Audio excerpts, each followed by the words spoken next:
대법원 2025년 4월 24일 선고 2023-2-63413 판결 사건명 평균 임금 정정 불승인 처분 취소 진폐로 사망한 근로자에 대한 유족급여의 산정 기준이 되는 평균 임금의 산정 사유 발생일 원칙적으로 최초 진폐 진단일 및 최초 진단 이후의 사정이 사망의 직접적인 원인이 되었고 재요양 대상이 된 상병 진단일의 평균 임금이 근로자의 통상 생활 임금을 사실대로 반영한다고 볼 수 있는 예외적인 경우 재요양 진단일을 평균 임금 산정 사유 발생일로 보아야 하는지 여부 적극 이때 최초 진단 이후의 사정이 사망의 직접적인 원인이 된 경우의 의미 및 직접적인 원인 관계가 인정되는지 판단하는 방법. 재요양 진단일의 평균 임금이 근로자의 통상 생활 임금을 사실대로 반영한다고 볼 수 있는 예외적인 경우의 의미. 9. 산업재해 보상보험법 2015년 1월 20일 법률 제1304호로 개정되기 전의 것 이하 같다. 9. 산업재해 보상보험법 제5조 제2호 제62조 제1항 제2항 별표 3 9. 진폐의 예방과 진폐 근로자의 보호 등에 관한 법률 2010년 5월 20일 법률 제10304호로 개정되기 전의 것 9. 진폐의 예방과 진폐 근로자의 보호 등에 관한 법률 제24조 제1항 제3호 제4항 제25조 제3항 근로기준법 제2조 제1항 제6호 근로기준법 시행령 제52조에 따르면 진폐로 사망한 근로자에 대한 유족급여의 산정 기준이 되는 평균 임금의 산정사유 발생일은 특별한 사정이 없는 한 진단에 따라 진폐가 발생되었다고 확정된 날, 즉 최초 진폐 진단일을 의미하고 이는 근로자가 최초 진단 시 요양급여를 받지 않고 장애급여를 받았거나 재요양을 받은 경우에도 마찬가지이다. 다만 최초 진단 이후의 사정이 사망의 직접적인 원인이 되었고 재요양의 대상이 된 상병 진단일의 평균 임금 이하 재요양 진단일의 평균 임금이라 한다. 재요양 진단일의 평균 임금이 근로자의 통상의 생활 임금을 사실대로 반영한다고 볼 수 있는 예외적인 경우에는 재요양 진단일을 평균 임금 산정 사유 발생일로 보는 것이 타당하다. 이때 최초 진단 이후의 사정이 사망의 직접적인 원인이 된 경우는 최초 진단 이후 근로자가 추가로 수행한 분진 업무와 재요양 상병 및 그로 인한 사망 사이에 밀접하고 주된 원인 관계가 인정되는 경우를 말한다. 이와 같은 직접적인 원인 관계가 인정되는지는 최초 진단 후 분진에 추가로 노출된 정도, 최초 진단 전후 분진 업무 종사 기간의 길이, 최초 진단일 또는 최종 분진 업무 종료일과 재요양 진단일 사이의 간격 및 재요양 상병의 호전 여부 등 여러 사정을 종합적으로 고려하여 법적, 규범적 관점에서 판단해야 한다. 최초 진단 후 분진 사업장이나 담당 업무에 변경이 없었다거나 최초 진단 후 분진 업무 종사 기간이 최초 진단 전 분진 업무 종사 기간보다 짧다는 사정만으로 직접적인 원인 관계가 부정되는 것은 아니다.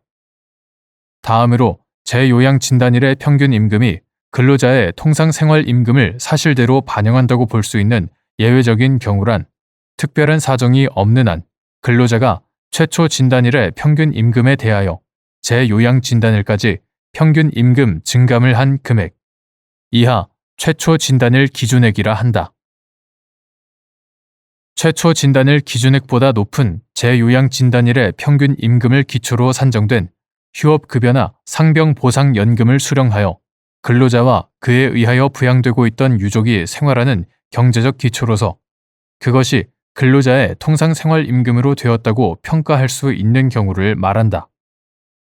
이와 같은 경우에도 최초 진단일 기준액을 기초로 유족급여를 산정한다면 근로자의 통상 생활 임금을 사실대로 반영하지 못함으로써 근로자에 의하여 부양받고 있던 유족의 생활 수준을 저하시킬 우려가 있는데, 이는 유족의 생활 보장 등을 목적으로 하는 유족급여의 취지에 부합하지 않기 때문이다.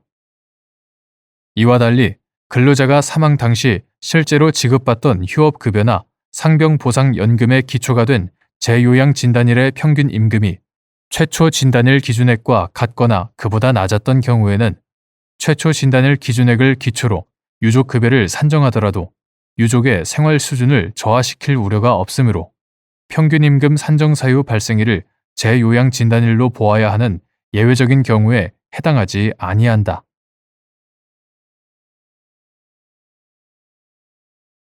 대법원 2025년 4월 24일 선고 2024-2-354-46 판결 사건명 시정명령 등 취소 1.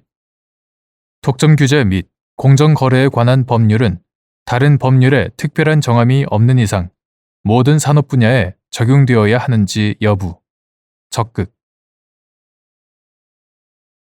1980년 12월 31일 제정 당시 독점규제 및 공정거래에 관한 법률 이하 공정거래법이라 한다. 공정거래법 제47조는 이 법의 규정은 특정한 사업에 대하여 특별한 법률이 있거나 특별한 법률에 의하여 설립된 사업자 또는 사업자 단체가 법률 또는 그 법률에 의한 명령에 따라 행하는 정당한 행위에 대하여는 이를 적용하지 아니한다. 제1항 이를 적용하지 아니한다라고 하면서 제1항의 규정에 의한 특별한 법률은 따로 법률로 지정한다. 제2항 법률로 지정한다 라고 규정하였으나 그러한 특별한 법률을 따로 지정하는 법률은 만들어지지 않았다.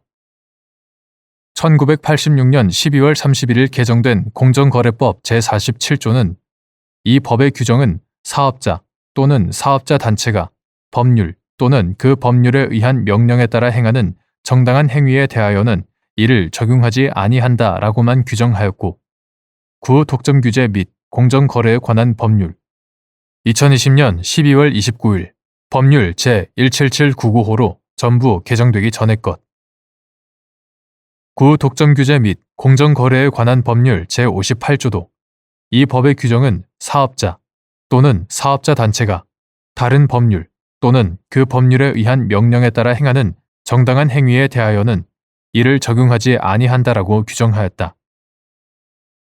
구 독점규제 및 공정거래에 관한 법률 1990년 1월 13일 법률 제4198호로 전부 개정된 후 1996년 12월 30일 법률 제5235호로 개정되기 전의 것. 구 독점규제 및 공정거래에 관한 법률은 제61조에서 금융 및 보험업을 영위하는 사업자에 대하여는 이 법의 일부 규정을 적용하지 아니한다는 내용의 규정을 두고 있었다. 그러나 자본, 금융시장의 개방 등 경제 자율화 조치의 확대로 인하여 야기될 수 있는 경제력 집중의 심화 현상을 방지하기 위하여 1996년 12월 30일 법률 개정으로 위 조항이 삭제되었고 이후 공정거래법은 특정 산업 분야에 대하여 적용을 제외하는 규정을 두고 있지 않다. 한편 특정한 경제 주체나 경제 활동에 대하여 특화된 규제가 필요하거나 공정거래위원회를 비롯한 복수의 규제기관에 의한 중복 제재가 우려된다는 등의 이유로 개별 특별 법령에서 공정거래법의 적용 제외를 명시적으로 규정하는 경우가 있다. 예를 들어 해외건설 촉진법 제3조 제4항은 공정거래법 일부 규정의 적용을 제외하고 있으며 전기통신사업법 제54조는 같은 법에 따른 시정조치 또는 과징금을 부과하는 경우 동일한 사업자의 동일한 행위에 대하여 동일한 사유로 공정거래법에 따른 시정조치 또는 과징금의 부과를 할 수 없다고 정하고 있다. 위와 같은 공정거래법의 입법 취지와 개정 경과, 공정거래법 적용 제외를 명시한 특별법령의 존재 등에 비추어 볼 때 공정거래법은 국민 경제 전반에 걸쳐 헌법상 요구되는 사회적 시장 경제 질서를 구현하기 위한 법률로서 다른 법률에 특별한 정함이 없는 이상 모든 산업 분야에 적용되어야 한다. 2. 갑 외국회사와 을 주식회사 등을 포함한 23개 해상 화물 운송 사업자들이 한국, 동남아 항로에서 컨테이너를 통하여 화물을 운송하는 서비스의 가격을 합의하고 해양수산부 장관에 대한 신고 없이 이를 실행함으로써 구 독점 규제 및 공정거래에 관한 법률 제19조 제1항을 위반했다는 이유로 공정거래위원회가 갑 회사에 시정명령 및 과징금 납부명령을 한 사안에서 위 공동행위에 구 독점 규제 및 공정거래에 관한 법률이 적용되지 않고 공정거래위원회에는 이를 규제할 권한이 없다고 보기는 어려운데도 이와 달리 본 원심 판결에 법리 오해에 위법이 있다고 한 사례.